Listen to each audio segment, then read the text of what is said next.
Au nom de toute l'équipe Safety, on est vraiment ravis d'intégrer le Fab Lab de la FFA.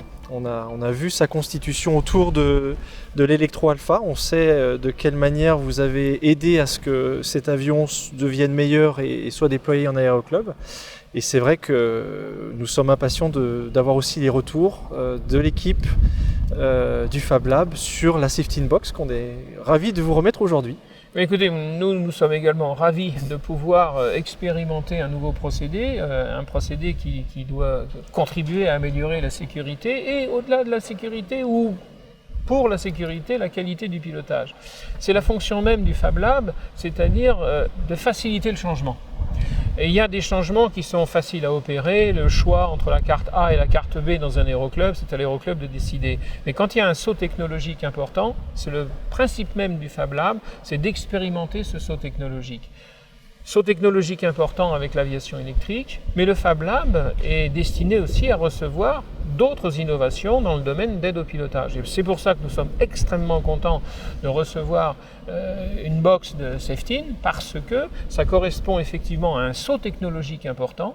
Ce saut technologique important amène des avancées considérables et en même temps, on le sait, à chaque fois qu'il y a un saut technologique, il y a un risque. Et donc c'est le rôle du Fab Lab de contribuer à l'innovation en défrichant et en éliminant les risques potentiels, ou à tout le moins faisant en sorte que le changement à gérer soit en grande partie géré à la base au sein du Fab Lab, sachant que le Fab Lab, ce n'est pas ici ce lieu géographique, c'est pour l'avion électrique, mais le Fab Lab n'a pas à proprement parler de lieu géographique.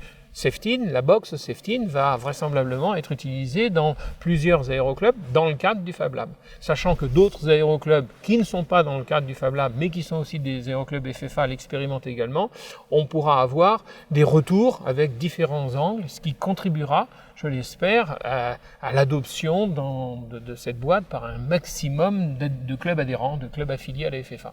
Et je vous remercie d'ailleurs d'avoir mis ceci en œuvre, c'est-à-dire une forme d'implication d'autres aéroclubs constitués de différents pilotes. Quand on a créé Safety, on a voulu que la solution elle soit centrée pilote, elle soit créée par les pilotes. On y ajoute même les instructeurs, on en a parlé juste avant, dans la mesure où cet outil est aussi utilisé à des fins pédagogiques. Et de fait, on a 3 bureaux. Nous en avons un dans le Genevois français, un à Toulouse et puis un autre à Avignon. Et donc, on a à cœur également d'aller à la rencontre de ces différents pilotes.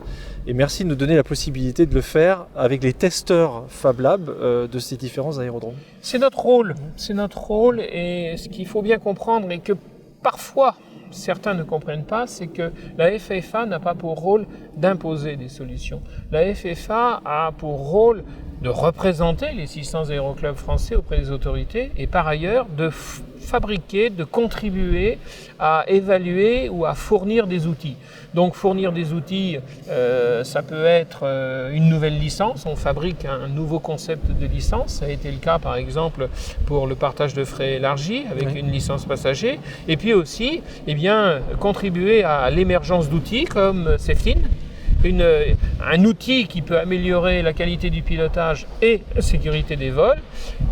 Si les aéroclubs ne veulent pas l'utiliser, c'est leur choix, mais à tout le moins, nous, on aura évalué l'outil et on pourra dire, mais écoutez, cet outil est intéressant ou pas, il faut laisser toutes les portes ouvertes, mais on aura évalué l'outil et c'est notre rôle que de fournir des outils et ensuite au club, en fonction de leur configuration, en fonction de leur activité, en fonction de leurs membres, de prendre tel ou tel outil. Donc nous sommes extrêmement contents d'avoir une avancée technologique majeure, nous semble-t-il, avec la box Safety, parce qu'on a un outil avec des fonctionnalités extrêmement puissantes, avec, d'après ce que j'ai compris, un mode de démarrage extrêmement facile, se limitant aux fonctions essentielles, mais on peut aller beaucoup plus loin et j'espère que l'expérimentation que nous allons faire dans nos différents clubs de cette boîte qui va contribuer à la sécurité et à la qualité du pilotage, j'espère que cette expérimentation sera bénéfique pour un maximum de nos 600 aéroclubs.